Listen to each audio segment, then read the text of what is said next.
Hi, everybody. This is Saad. Hope that you're having a good Sunday.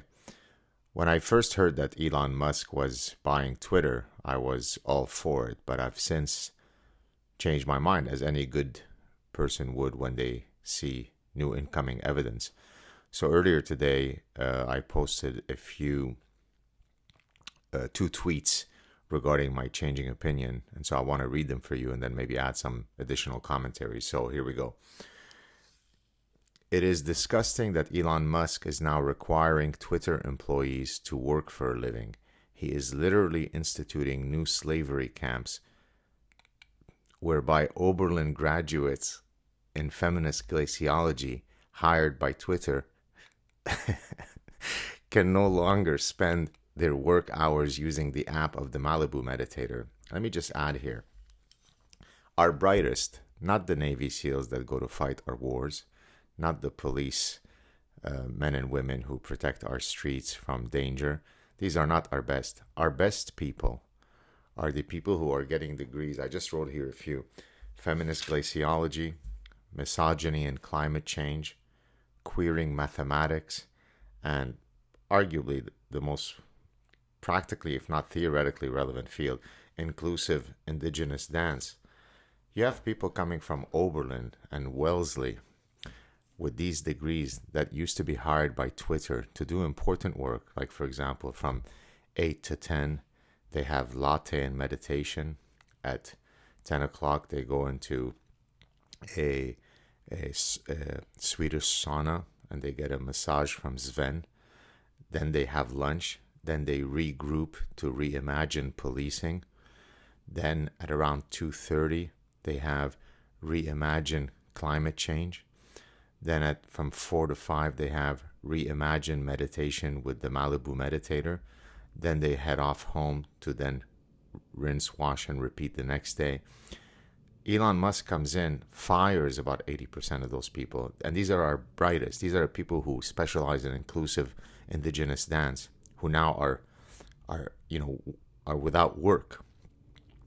And he says, the rest of you who are here must work. Is this really how we want companies run? Instead of having people, be happy at work, feeling heard, feel understood. That's not what we want. And then I said, well, okay, I of course I disagree that Elon Musk should have employees work for a living. That's just capitalist thuggery. But then I decided to list all the reasons why I now think that Elon Musk is, arguably a new instantiation of Hitler.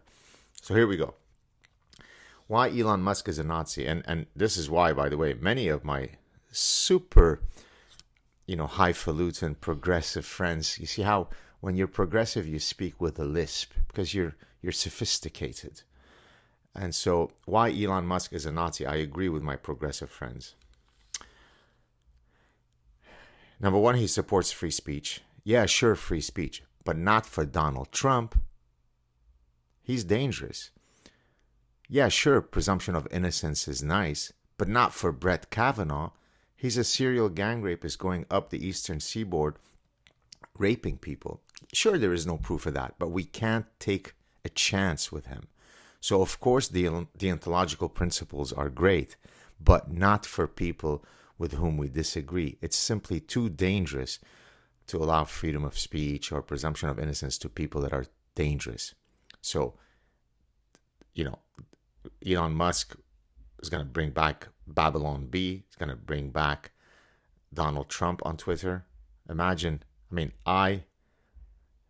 a battle of intelligence between the Malibu Meditator and Elon Musk, I'm going with the Malibu Meditator every day. And he said Donald Trump is like an asteroid, coming straight for Earth. So you don't give him a platform. So, number one, he supports free speech. Number two, as I've already mentioned in the earlier tweet, he requires employees to work. That's disgusting. You've got people who specialize in feminist glaciology.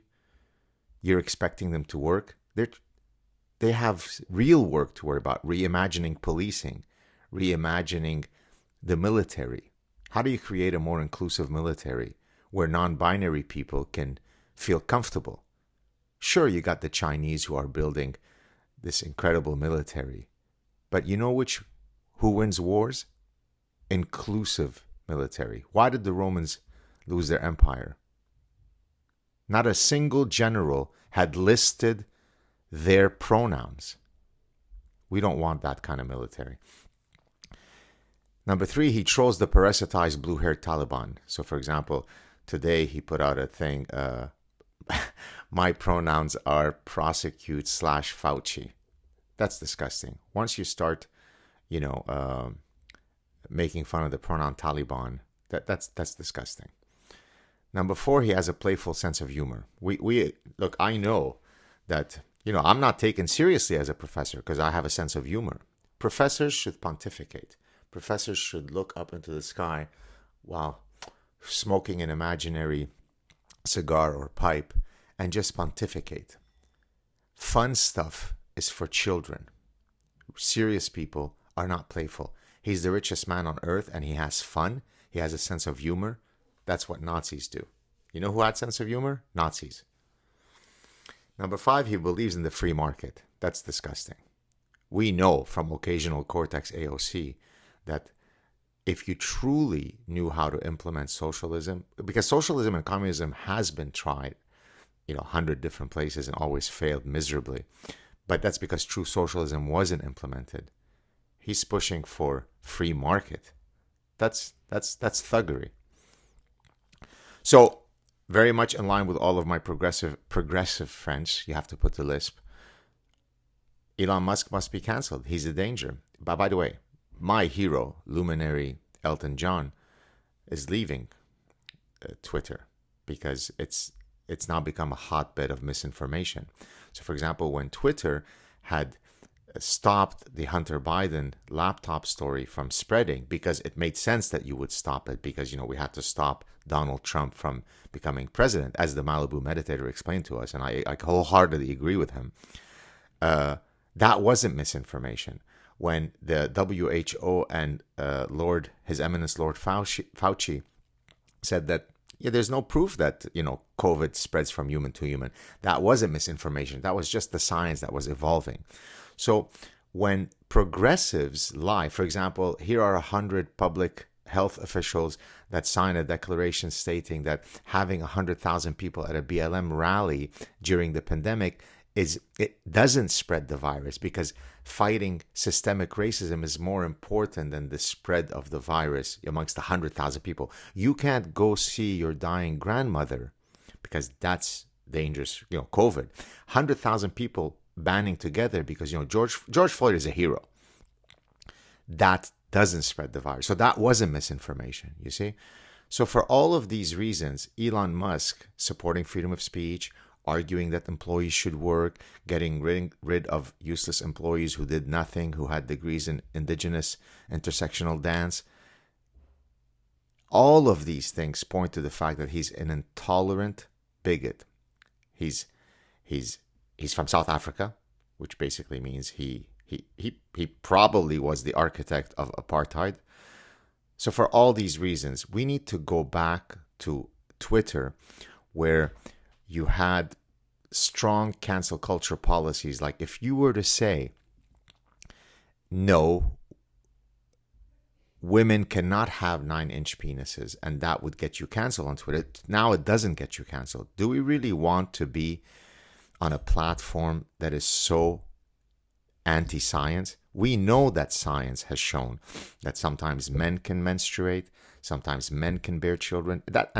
That's unequivocal, unassailable science. We know that that's true.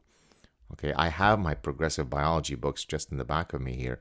We know that men can give birth. And now Elon Musk is saying, if somebody writes, hey, what are you talking about? Men can't bear children, they won't get canceled. We don't want that. We don't want this kind of misinformation.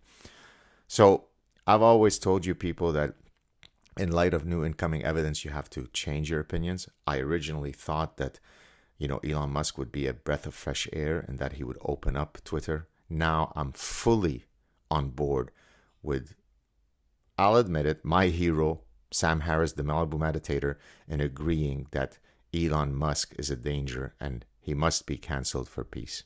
Take care, everybody, and go Messi.